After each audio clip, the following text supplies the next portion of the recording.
Okay, hello and welcome everyone. So in this video, I'm going to consider extensive form games. So this is what we'll call advanced strategy, which will allow us to talk about first and second mover advantage. We'll think about repeated games and punishments. All right, so we want to think about games that play out over time. So in a simultaneous game, you choose without knowing the other player's choice, right? So this is where we were thinking about matrix games. Step 1 was consider the possibilities. Step 2 was consider the what ifs. Step 3 was play your best response. Step 4 was put yourself in the other player's shoes. Now we're going to think of a situation where the sequential information is really relevant. Firstly, they'll think of like the scheduling game. All right, so we have United and we have American. United could run 1 flight per day. United could run 2, could run 3. American could run 1 flight, 2 flights, or 3 flights. If United runs 1 flight per day, American earns 4 million, 5 million, or 45 million, according to which of these rows they select. Well, American's best response to United running 1 flight per day is to run 2 flights per day because they get 50 million, which is higher than 40 and higher than 45.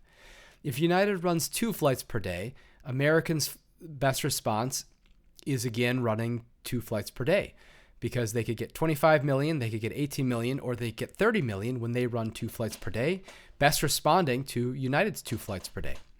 Or if United runs 3 flights per day, now American's best response is to run 1 flight per day because they earn 15 million, whereas they'd earn 12 million if they ran 2 flights, or 0 million if they run 3 flights per day. Okay, and we could think about United's best response.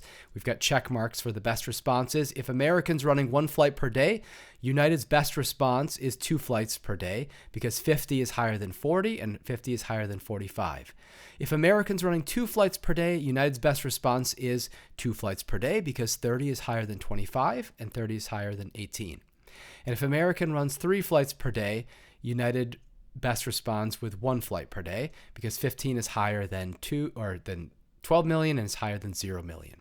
All right, so we have our collection of best responses. It turns out this selects a unique outcome. So this is the Nash equilibrium where both players are best responding. Right, so each is going to earn 30 million in equilibrium, and the equilibrium strategies are offering 2 flights per day. All right, so now we'll think about this and introduce the idea of a first mover and then like second mover advantage. So first mover advantage is the strategic gain from an anticipatory action that can force a rival to spend less aggressively. First mover advantage occurs when you commit to being aggressive. So for instance, like if American moves first, right, they can change this game. So here is our sort of standard simultaneous timed game, and this ended up with American earning 30 million and United earning 30 million. But think about this for a second. Suppose American's going to move first and United knows definitively what it is that American selected. Well, American knows that United's going to best respond. And so American can select whatever is going to be the outcome that's going to be most beneficial for them on the assumption that then, of course, like United's going to best respond, so they'll know where they're at, right? So for instance, like if American moves first, American can choose 3 flights, right? American chooses 3 flights. What's United going to do? Well, United's going to choose 1 flight, right? So we're selecting this situation. If American moves first, they're going to select 3 flights and know that United's going to select 1 flight. This is a first mover advantage. First mover advantage occurs when you commit to being aggressive. All right, so game tree shows all the possible outcomes. We can use an extensive form game as the way to model this. I mean, one of the reasons I didn't kind of bother going over this much with this beyond, here's our simultaneous time game, and I didn't want to go through a whole lot of the strategic structures because that's just super awkward. The way that we want to think about this sequential game is using a game tree. We'll call that extensive form. Game tree is going to show all the possible outcomes. Game tree shows how game plays out over time with the first move forming the trunk, each subsequent choice branching out, and the final leaves showing all the possible outcomes. All right, so here's our game tree. American runs 1 flight, American runs 2 flights, American runs 3 flights. Right, this is period 1. Here's period 2. United runs 1 flight, United runs 2 flights, United runs 3 flights, and then each of these conditional on what American has run, right? Now, all right, so here's our game tree. This is just fine. Yeah, this is the one from the book. Now, the way that most people draw their game tree, I think this might have been like a typesetting issue, but the way that most people would run game trees is they'd label the edge here. And so I would label the edge with like 1, 2, 3 for like 1 flight, 2 flight, 3 flight, and then 1, 2, 3 right down the edges right here. Here, Professor Wolfers has like this box to label the edge, but I think that's just to make this to more fully label how this is going. But just so that, like, if you see my other game theory videos, the way that I do extensive form, the way that's most common, most standard, is to have the labels on the is to label the edges, the branches, and then let's see, we would call these like where this label is, we label this as be a node, and we'd label this not with the action, but by which player controlled that node. But that's okay. So don't worry about that too much, because this is what we're going to be familiar with here. All right. So here were the possible combinations of actions, and then we have our payoffs. And this will be reminiscent of that table. So whenever you're doing extensive form, whenever you're going back and forth between the payoff table and extensive form, what I like to do is track and make sure that they match. All right, so if American runs 1 flight, United can run 1 flight, and American earns 40 million. United earns 40 million. American runs 1 flight, United runs 2 flights. American earns 25 million. United earns 50 million. And if American runs 1 flight and United runs 3 flights, American earns 15 million. United earns 45 million. So what I always like doing is then going back to the original matrix to make sure that that matches. And so I would just match this up here. American runs 1 flight, so 40 million, 40 million. American runs 1 flight, and United runs 2 flights, so 25 and 50. And American runs 1 flight, and United runs 3 flights, 15 and 45, right? And so that's where this is coming from. And then so the payoffs that you see right here are naturally corresponding to the top row, right? Because that was American's 1 flight was the top row of our matrix. The second row of the matrix was where American runs 2 flights. So now we're going to look at those payoffs following American runs 2 flights in the game tree. This is what would be the second row of the matrix. And then the bottom row of the matrix would be these payoffs, right? Okay, so that's how this works. This matches the correct way, if we want to think about this as sequentially timed, meaning one airline is going to observe what the other has done. The correct way to model that is indeed with the extensive form game. You can get bad outcomes trying to model the sequential game using a matrix, and so that gives rise to a whole lot of interesting aspects that you can consider in the upper division game theory class. All right, here's how we're going to solve the game tree, though. We look forward and reason backward is what Professor Wolfers likes to say. So look forward, meaning we're going to, in games that play out over time, look forward to anticipate the likely consequences of your choices. Then reason backwards. So start by analyzing the last period of the game, then use this to figure out what will happen in the second to last period, and keep pairing back and keep reasoning backwards until you see all the consequences that follow from that decision. All right, so you prune the tree to see what's likely to happen. The prune the tree method is our method for solving game trees. Start by looking forward to the final period and highlighting out your rival's best responses.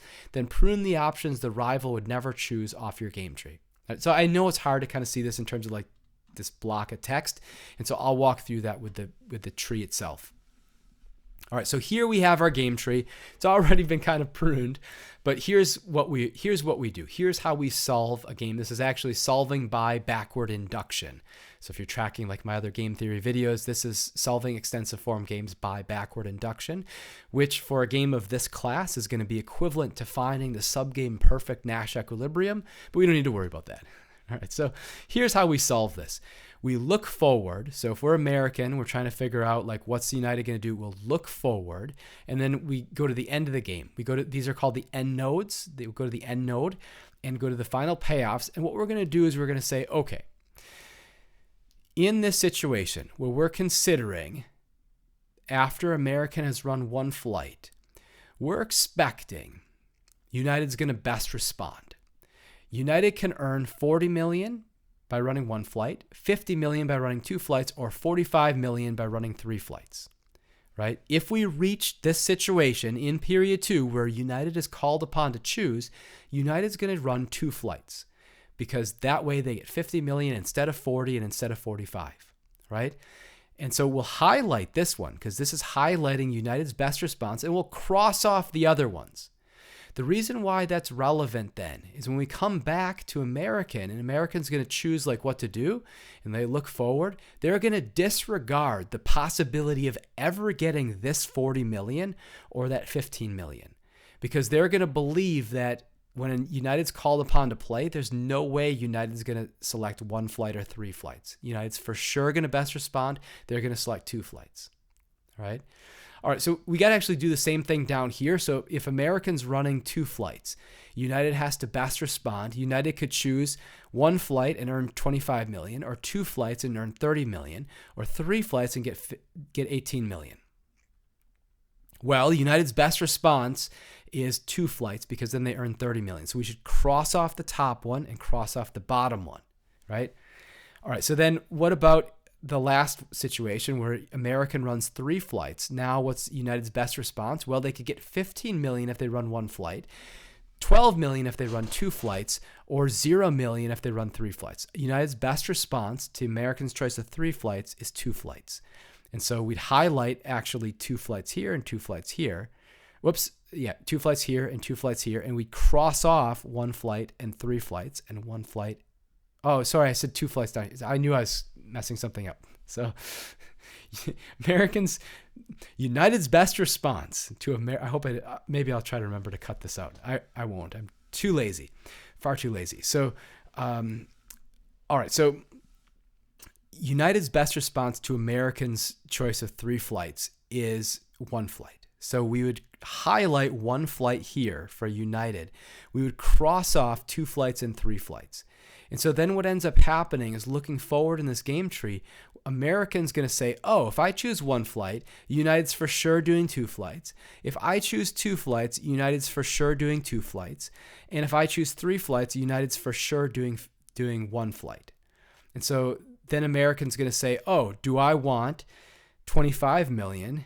Do I want 30 million? Or do I want 45 million? I want 45 million. And so our equilibrium will be this one right here. All right. So that's what this is. This is what this is reinforcing, right? So we've highlighted the best response, and then we've crossed off we've pruned the tree. We've crossed off the things that we know we can disregard, that United's never going to select.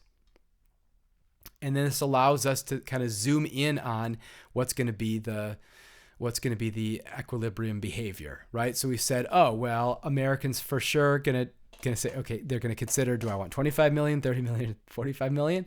They want the 45 million. So we're gonna disregard, we're gonna cross off American running one flight, cross off American running two flights. No, American's gonna run three flights. United's gonna best respond by running one flight. American will get 45 million, United earns 15 million, right? And that's how we solve the game. Again, you go to the end of the game, you look at that player's best response. You cross off the things that are not a best response. You highlight the thing that is. That gives us this version of the game.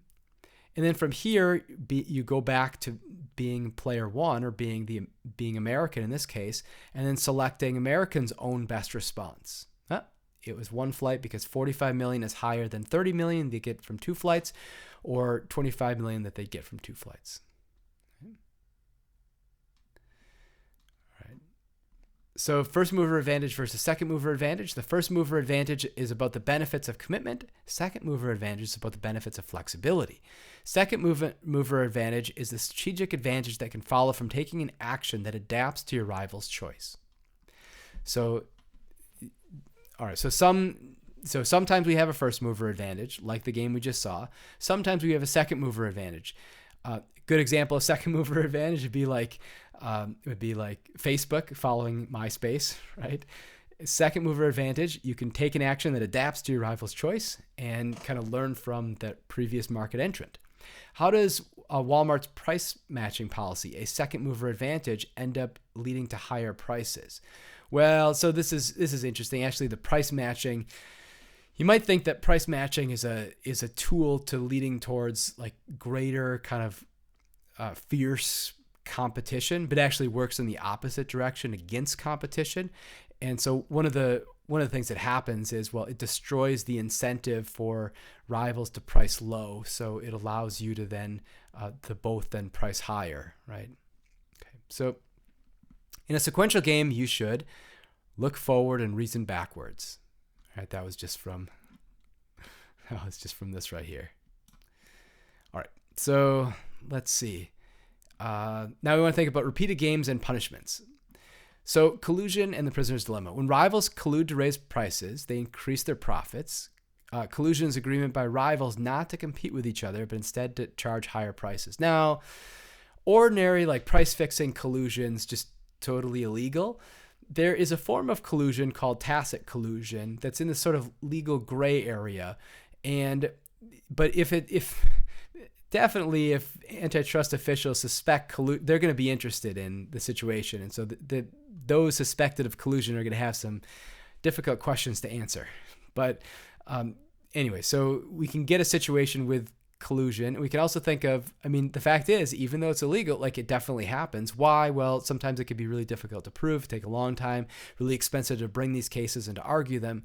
And you can get different forms of collusion that take place in a way that looks kind of innocuous, because actually some of our predictions from oligopoly theory give us something that looks a little bit like collusion, even though it's just like exactly what, for instance, the differentiated Bertrand theory predicts. But anyway, so collusion is a prisoner's dilemma. We could think of collusion in the context of a prisoner's dilemma. We have Penguin, we have HarperCollins, so two publishers. So we have Penguin cooperates, Penguin defects. We have HarperCollins cooperates, HarperCollins defects. Let's see. If they both cooperate, they both earn medium profit. If they both defect, they both earn zero profit. If one cooperates and the other defects, whoever is cooperating is going to make a loss. Whoever defects makes a large profit, right? All right, so this is, again, just like the Pepsi-Coke prisoner's dilemma, right? All right, so this isn't going to happen. This isn't sustained. This collusion, the cooperate, that's not going to be sustained in a single like one-shot game. That's not going to happen. What if games are repeated, though? Now we can get collusion. So a one-shot game is a strategic interaction that occurs only once. A repeated game is when you face the same strategic interaction with the same rivals and the same payoffs in successive periods. Solving finitely repeated games by looking forward and reasoning backwards, just like we saw with our game tree example. Finitely repeated game is one in which you face the same interaction, same strategic interaction, a fixed number of periods. That's why it's finitely. Infinitely repeated would be as if you just have like there's no set cap on the number of times for the interaction. Okay, so indefinitely repeated game is when you face the same strategic interaction an unknown number of times. So this isn't quite infinitely, but this is indefinitely, is an unknown number of times. In this sort of repeated interaction, you need a strategic plan that lists how you respond to any possible situation. Strategic plan is a list of instructions that describe how to respond to any possible situation. It actually makes a really big difference if you have a finitely repeated game or an indefinitely repeated game. Because if everybody knows when the game ends, you get this unraveling of cooperation where you can sustain cooperation as long as there's a shadow of the future.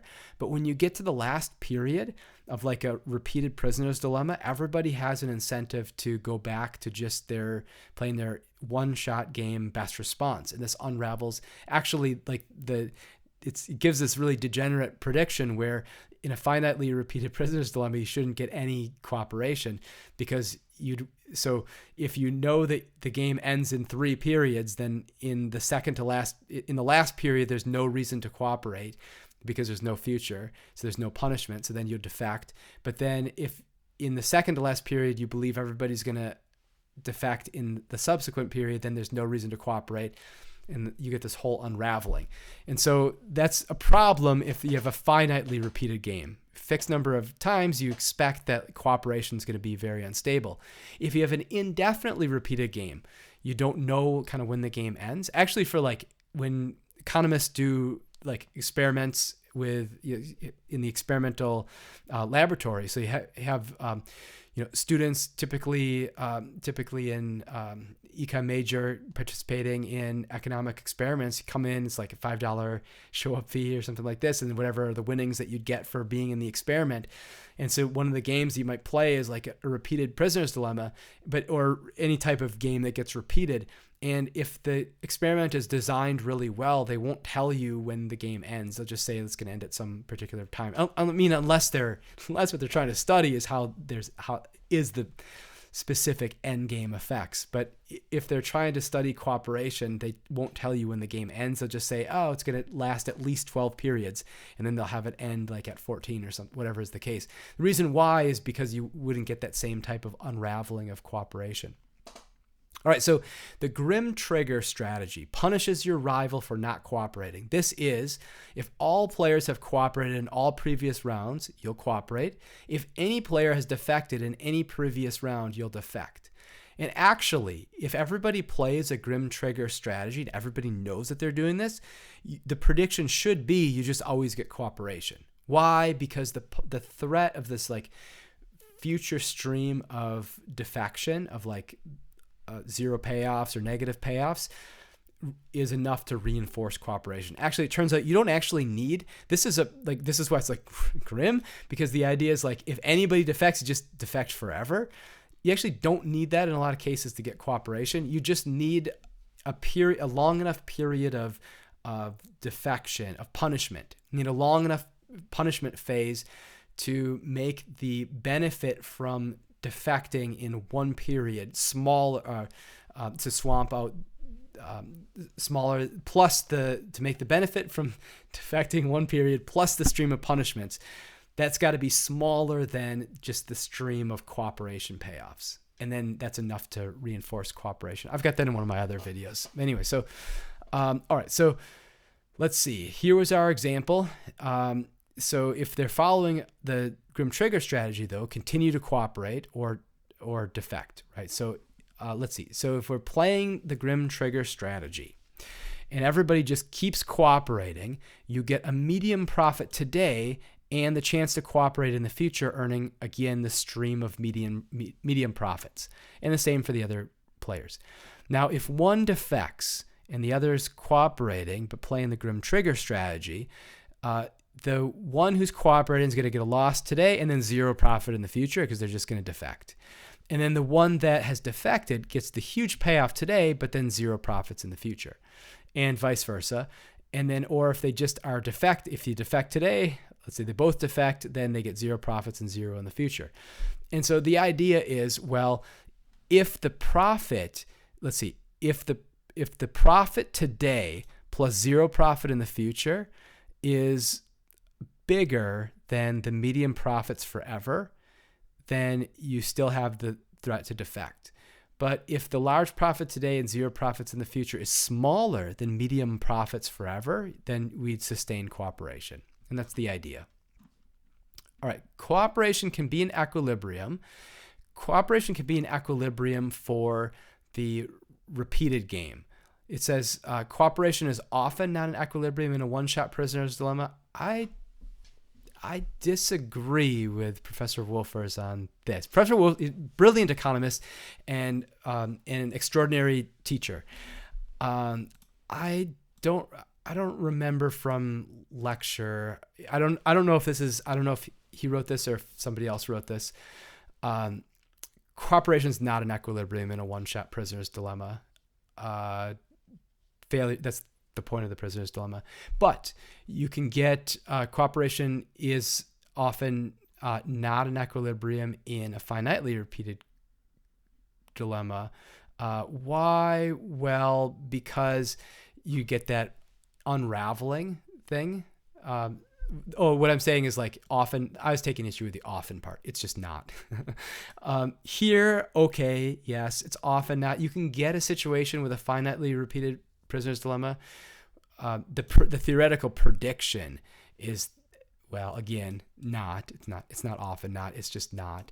With a finitely repeated prisoner's dilemma, it's the indefinitely repeated prisoner's dilemma that can get to cooperation. All right, so threats of punishment only work if they're credible. And yeah, well, punishment can drive cooperation. The threat of punishment can also, like, we think carefully what we mean by punishment. Sometimes it's like reputation effects, like repeated interaction itself, like the shadow of the future gives rise to cooperation. But okay, I'll agree there. All right, collusion. Let's see, can never occur. No, that's not true. Can only occur in a one shot. No, it can't. Hard. I don't think you can get collusion in a one shot. Well, you can. That we don't. Let's not worry about that. Can occur only in a finitely repeated game. No. Usually only occurs in infinitely repeated games. Yeah, that's right. Yeah. Or in at least in indefinitely repeated games is where we'd expect to see collusion. All right, so key takeaways. There's 4 steps to making a strategic decision. So first, consider all the possible outcomes. Think about the what if separately. Play your best response. Put yourself in someone else's shoes. Nash equilibrium is an equilibrium in which the choice that each player makes is a best response to the choices others are making. Prisoner's dilemma yields a failure to cooperate because the temptation to take advantage undermines cooperation. Coordination is difficult in coordination games because there's multiple equilibria. Sequential games create first and second mover advantages, and the Grim Trigger strategies can encourage cooperation in indefinitely repeated games. Okay, very good. So these 2 lectures gave you kind of just a taste of game theory, and I think this is actually kind of the optimal way to introduce it. Like I said, Professor Wolfers puts kind of a tremendous amount of thought into, well, the text and then how to teach principles level econ, and I think this is actually one of the places. I think this is one of the places where, besides just the 4 core principles, where the text and then the general approach is super strong. And so I think this is really good. I think this is kind of a really good foundation for game theory. That said, like, if you're interested in learning more about game theory, you can go to my YouTube and then go to my search bar. Like, you go over, you're looking at the videos, you click the search, and just type in like Nash equilibrium or game theory. And then you could find like my other walkthrough game theory videos. I got a whole bunch of them, and then you could kind of expand your knowledge or learn a little bit more. Once again, like for the purposes of the course, right, just kind of focus on what we've introduced, what I've made part of the universe of the course, right? So that consists of what's taking place in lecture, and then, you know, like for this weird term, it's like what takes place in lecture, and then what gets linked up in Canvas as official course videos. But anyway, so hope you enjoyed game theory. It's kind of a really fascinating area, and it's something that you should look for applications in other, like in business, in life, and other places sort of outside of principles econ. But anyway, hope you enjoyed, and I'll see you next time.